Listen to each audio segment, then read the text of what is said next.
everybody. Welcome back to another episode of The Fearcast. This is the podcast dedicated to OCD, anxiety spectrum disorders, and getting your life back.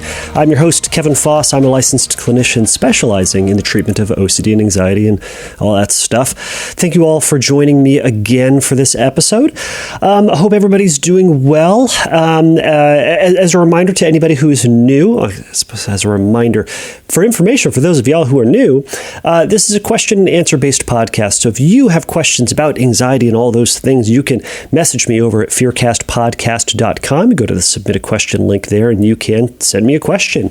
And I am going to be answering 2 questions today sent in through the website. So they went over to fearcastpodcast.com, went to the submit a question link there and sent me a message. And I read it, considered it, and am putting it on this here episode. And you too could do the very same thing if you so choose to. So if you also would like to cut the line because there is a bit of a backlog going on, but you know what? I'm trying to respect and answer all these questions. So we've got a bit of a backlog. I apologize. That's why I'm trying to do 2 today, just to kind of keep things moving. But if you want to cut the line, and I encourage you to do so, you can send me an audio question. Does this show favoritism? Yes. Does this show does this also reward the people who are willing to take a risk? Also, yes. But also exposure and response prevention treatment and doing exposures rewards risks too. So that's what we're doing here. So you can send me an audio question and just record it into your phone, into your computer, and you can send it to me. You can email it to me at questions at fearcastpodcast.com. You can also send me through the submit a question link at the website. You can send me an uploaded, you'll basically upload your audio, upload it to Google Drive or something like that, and send me the link to the shared drive, and I will download that and I will insert that into the episode, and that's how we will do it. So if you want to cut the line, I encourage you to do so.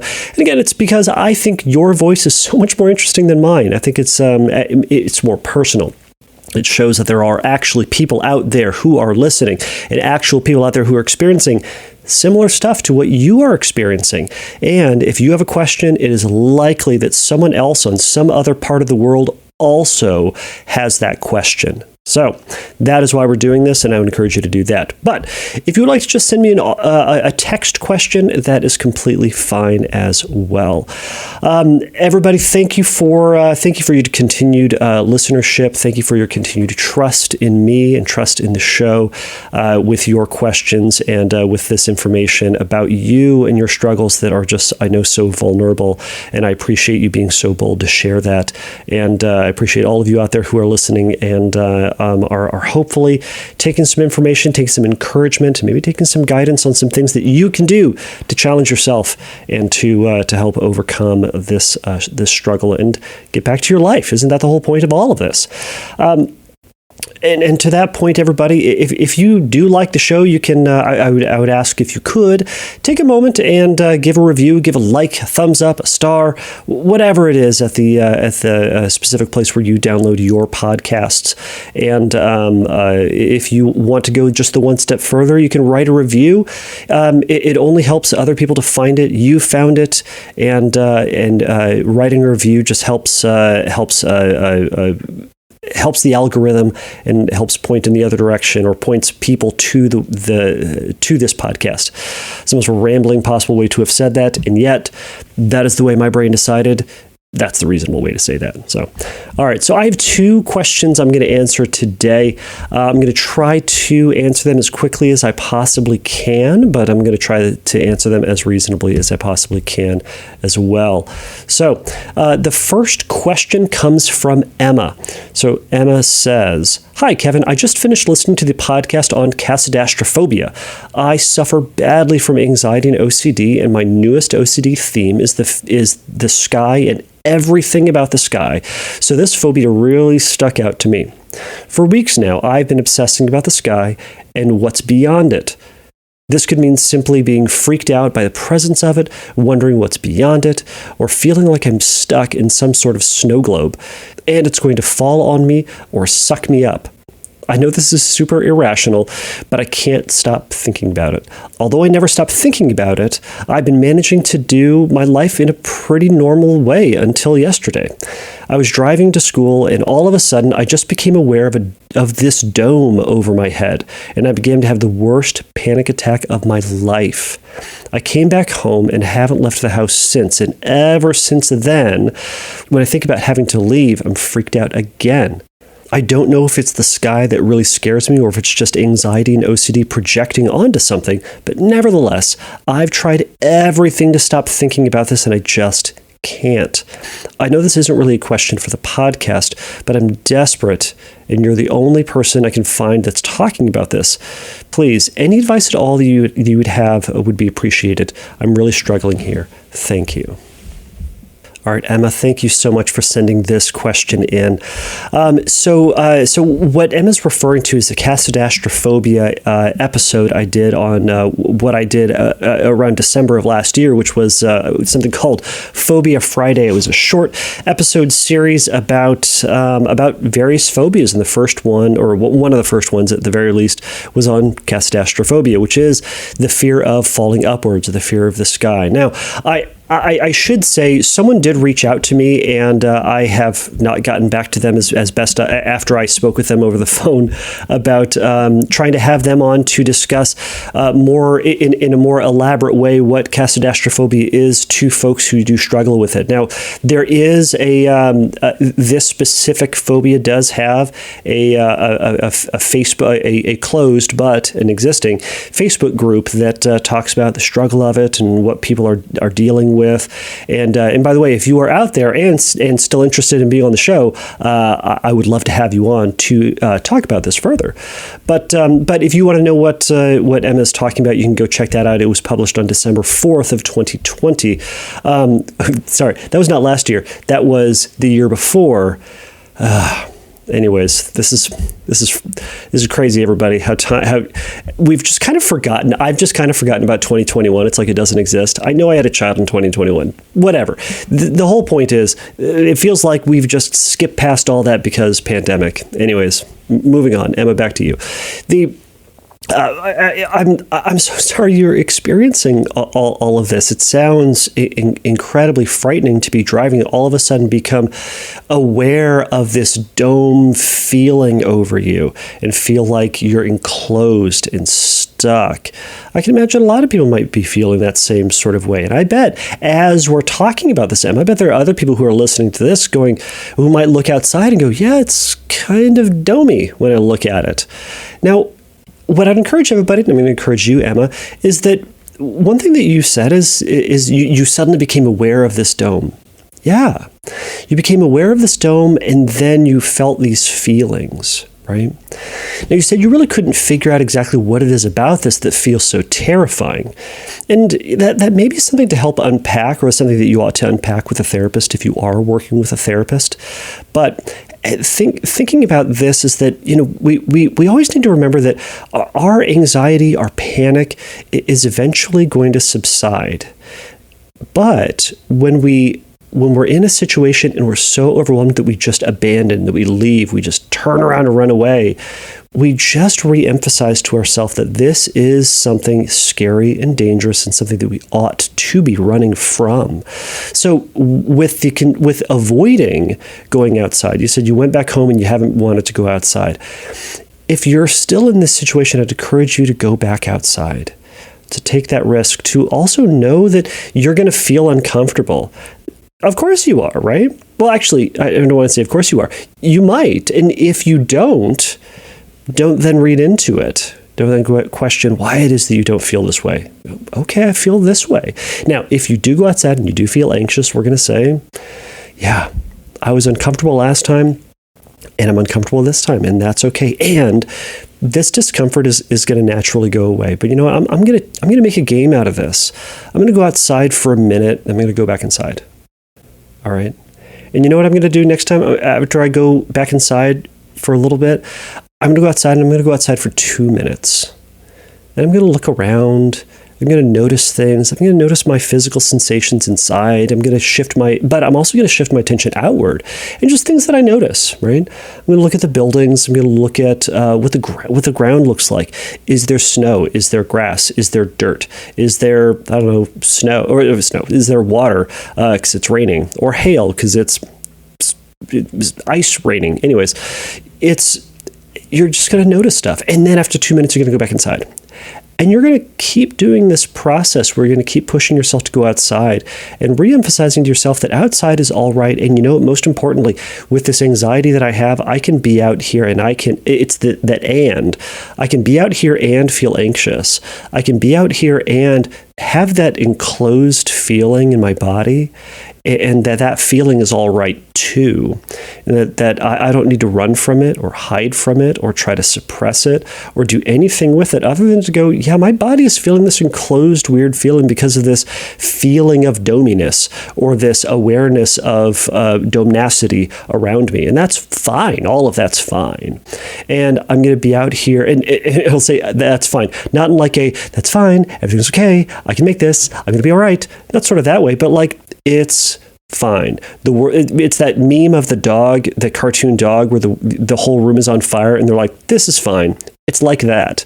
You're gonna feel like the room is on fire, like your life is on fire, and that's fine. I know that sounds so crazy to say, but we treat it as if it's fine, and we act as if it's fine by going outside, by living life. Next time you're out and about, and you get that domey feeling, you go, "Yep, there it is. It's on fire again. There's the dome. All right." And you're going to take that domey feeling and you're going to go to the store, to your friend's house, or to the mall. Do people go to malls anymore? Anyways, you're going to go to places and you're going to have that dome feeling. But what I'd encourage you to do is to not then go inward or hide inward within yourself and go, "Oh my gosh, this feels so bad. And the dome feeling is crashing my body." But instead, go, "There's that dome feeling." And then redirect that focus towards things outside of you. So there's that big ampersand that we've talked about, right? It's the dome feeling and going outside. Dome feeling and living life. But dome feeling is not the priority. Dome feeling is not what it's all about. It's about the stuff outside of you. It's about the life part. It's about your friends, about school, about work, about whatever it is. That's what it's about. So it's that shift back to those things. And that feeling is going to be there. When we sit there and we have a bad feeling, we just turn our attention towards that feeling. That feeling oftentimes will linger. Now, I know I've said about this in terms of doing exposures that we can focus on that feeling.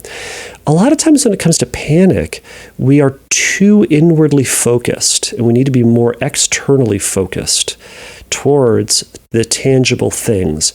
And for you also not focusing just on the dome or on the awareness of the dome. And by the way, for those of you who want to know what this is about, if you look outside, and what's funny is I was aware of this. I distinctly remember sometimes in elementary school where I'd look up and I'd go, "Yeah, that looks like a dome."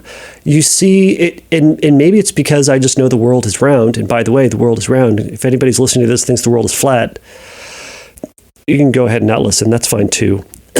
But you also might not believe the internet exists. I don't know. Anyways, excuse me. But it looks domey. All right. And that's because it is.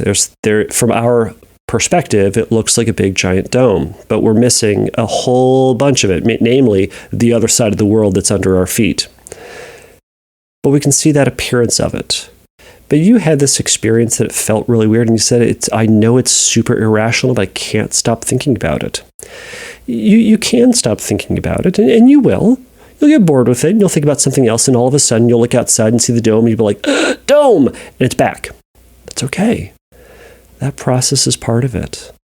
And we're letting it go. We're letting go of the responsibility to fix it or solve it or to avoid it. You can be uncomfortable and go outside and go live your life. And practice that exercise. Outside, back inside. Go back outside for a few minutes, look around, go back inside, have a little bit of reprieve, and then go back outside and then extend the amount of time that you're having. right? Now, you can also do this with the guidance of your own therapist, and or be there with a friend who wants to be there with you, a family member who's willing to be there with you throughout the process. But the more that you avoid, the more you reinforce that this is something that ought to be avoided and is, in fact, scary. So, Emma, I hope this has been helpful, and I hope you push yourself and are able to get out and do this. If you hear this and you would like to send in a follow-up, go to fearcastpodcast.com and send in a follow-up, and I'd be more than happy to share that on a future episode. So thanks so much.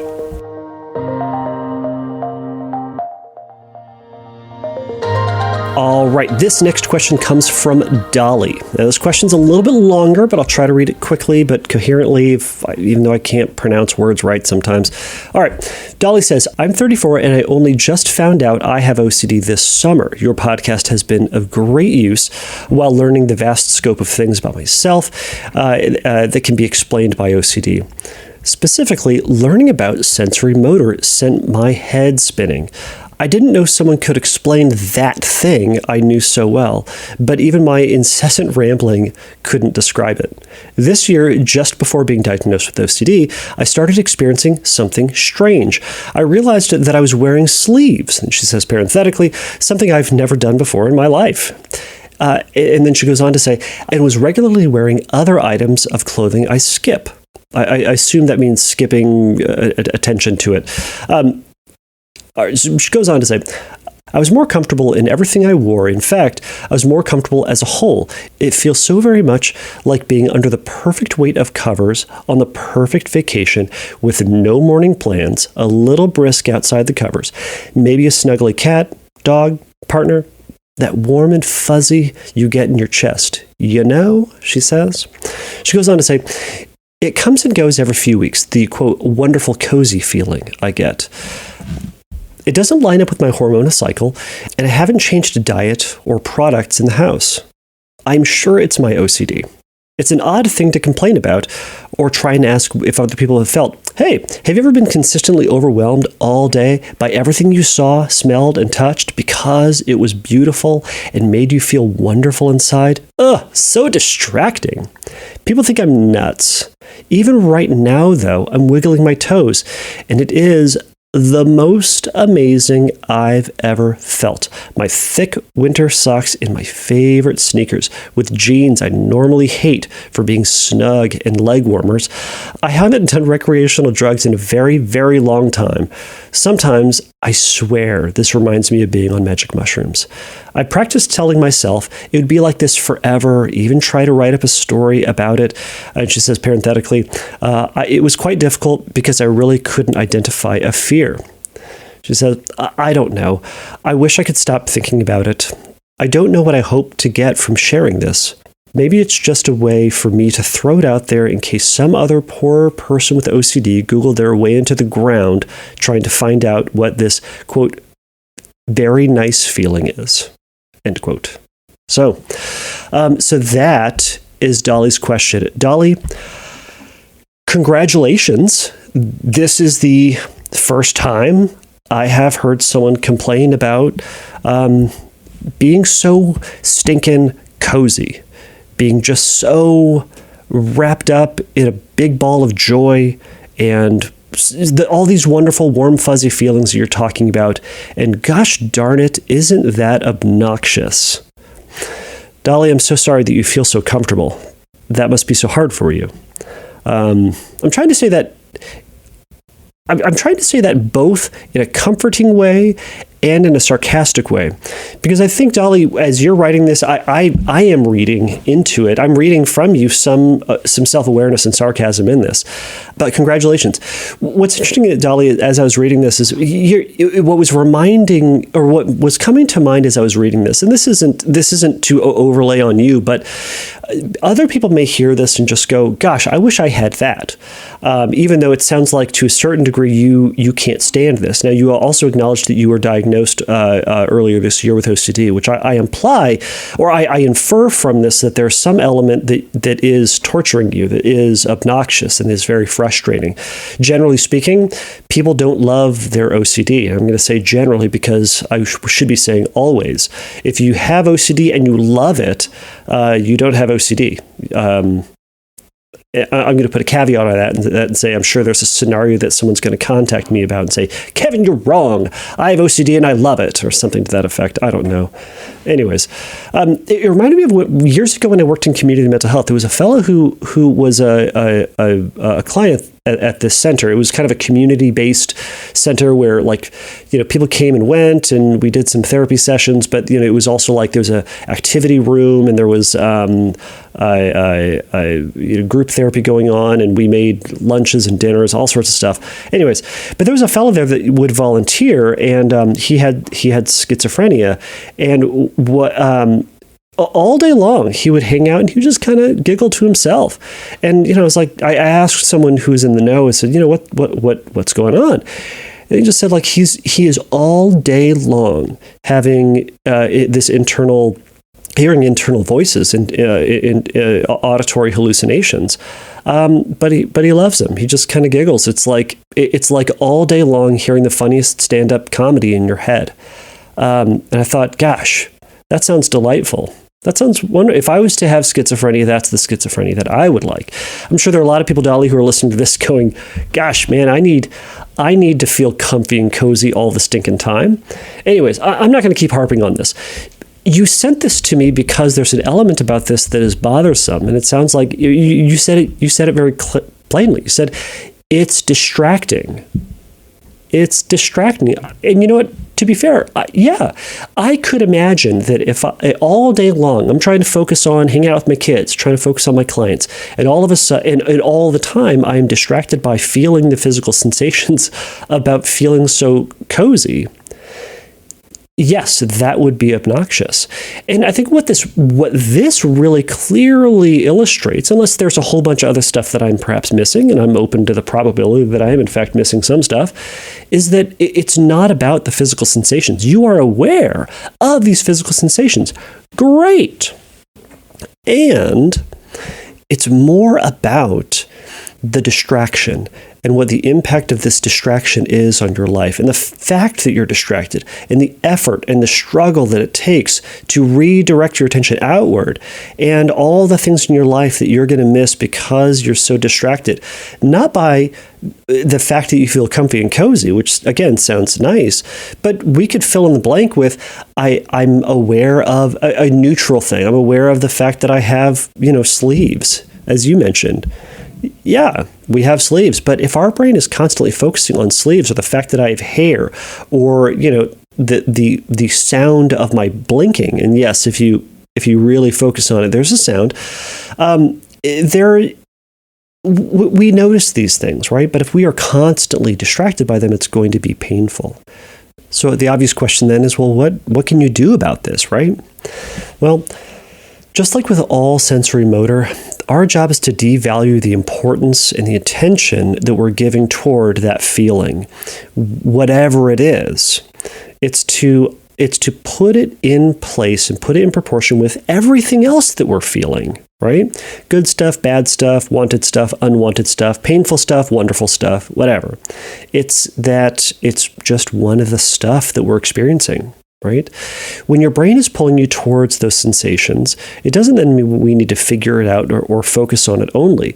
Now, it sounds like I wonder if you then enjoy them and you call them wonderful. You refer to them in very positive, nice ways. Are there times when you are sitting there and kind of reveling in it as an enjoyable thing? In other words, are there times that you enjoy it and then the times that you don't, it's because you are focusing on it and enjoying it so much? If that's the case, then perhaps you could practice actually attention shifting. If you Google attention training, you'll come up with a bunch of videos and things like that help you to practice shifting your focus from one thing to another. It can be visual shifting. So, if I'm looking out my window right now, and I have blinds. There's blinds, and then glass, and then the world. Right now, if I look at the blinds, I'm looking specifically at them. But past them, I also see the parking lot, and there's a truck, and I see a person walking by right now, and I see my car. But they're all kind of blurry, but they're there as I'm focusing on the blinds. Now, if I shift my focus just ever so slightly, I look specifically at the truck that I'm talking about. It's a big blue, like semi-truck outside. So I see that. Now, as I see that, I am also still seeing the blinds, but they're kind of blurred out and fuzzy, right? Kind of like we do when we're shifting our focus, right? Additionally, I see the blue truck as I'm focusing on, but I also see my car and I see the person over here. I see my computer in front of me. I see my lamps just kind of on, the periphery of my vision. Now, I can also keep looking at the truck and turn my attention towards one of my lamps as I'm currently doing. I sometimes get distracted by something else as there's a car outside right now, but as I get distracted, I refocus back my attention to the lamp. And gosh, as I even said, I'm going to shift my attention, I was distracted by the light of my USB audio interface for my microphone. And that's okay. I was distracted by that, and I'm going to bring my attention back to my lamp. And now, by the way, the main focus of my vision is still on this truck outside, but my brain is focusing on different things. It's trying to focus on different things, I should say. Now, I may be doing a terrible job to describe this for you, Dolly, but you can Google this and learn a little bit more about how you can start practicing shifting your attention from thing to thing. And what this is about isn't a magic trick, isn't the solution to eliminating your attention on this. In fact, it's the opposite. It is to build your confidence that you can still have this attention. And you know what? This thing may be there, and it's going to be there. And you know what? Through the attention training, we are going to let it be there. You're going to say, I don't need to focus on this. Meaning I don't need to eliminate it so I can focus on something else. It's going to be an and again, right? I'm going to have that be there, and I'm going to practice the discipline of shifting my focus back to my friend, my work, my colleague, my partner, whatever, right? So that's one element of it. And we're going to be open to the reality that you're going to get distracted. I'm going to get distracted. We both are for the rest of our life, and that's going to be okay. And the whole point of all this is to practice being present and practice not putting up a fight for when we are, in fact, distracted. Stephen Phillipson on a OCD Stories podcast, I love the way he talked about this. He talks about it as entitlement.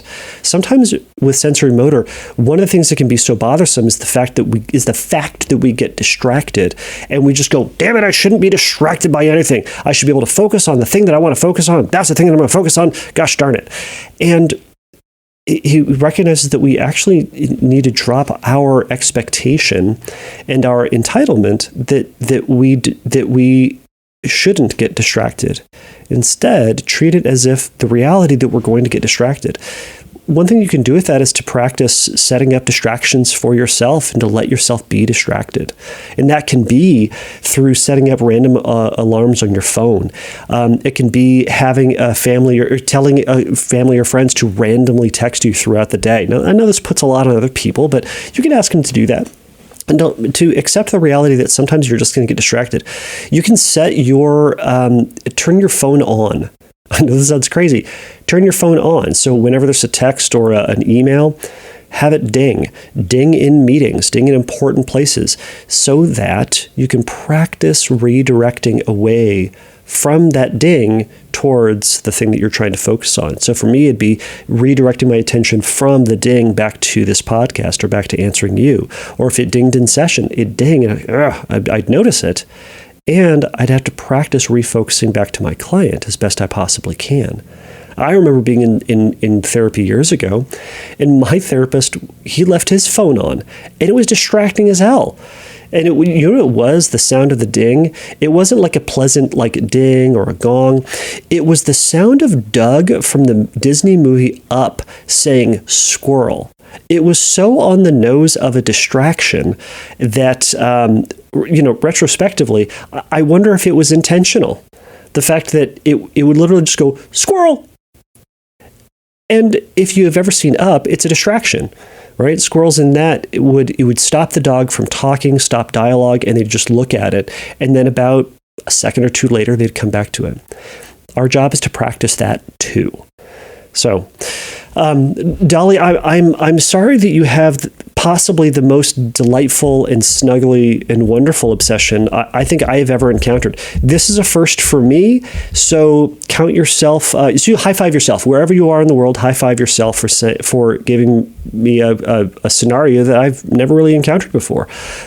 And while I've never encountered this, it's ultimately something I've encountered thousands of times as well. It's all the same stuff. So, Dolly, thank you so much for sharing this, and thank you so much for being so vulnerable with this, and I hope this was helpful. All right, everybody, thank you so much for making it through this short episode. Again, everybody, hope you are all doing well, and I hope you had a wonderful New Year. I hope you had a wonderful holiday, wherever you are, whatever you are up to. I hope you are all being safe and all are staying away from Omicron, even though, you know what? We're all probably going to get it, myself included. It's going to not be fun, but it's going to be life. So buckle up, everybody. But hope everybody's doing well and going out and living life as best they possibly can. So if you would like to send in any follow-ups to these, if you have any feedback for myself or for the questioners or for Dolly or Emma, you can send it over at fearcastpodcast.com, and I'm more than happy to share those on a future episode. Additionally, if you would like to share your recovery story, if you go to the submit a question link, this drop-down menu that says recovery story, I would love to hear what your recovery story is. Share it with me and I will put it up on a future episode as well. I think that we need to hear more of these.